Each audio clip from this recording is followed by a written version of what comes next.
новая декада научных. В честь этого 1 сентября 2020 года был проведен онлайн-праздник День знаний. Он был проведен на официальном сайте Инстаграма геолого-разведочного колледжа СТК Офш. Біздің колледжімізде бағалаудың рейтингтік жүйесі енгізілгенін көбісі біле бермейді.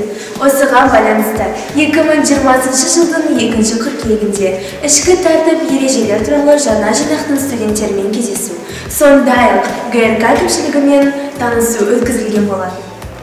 В начале второй недели были проведены классные часы, на которых студентов-первокурсников ознакомили с секциями колледжа.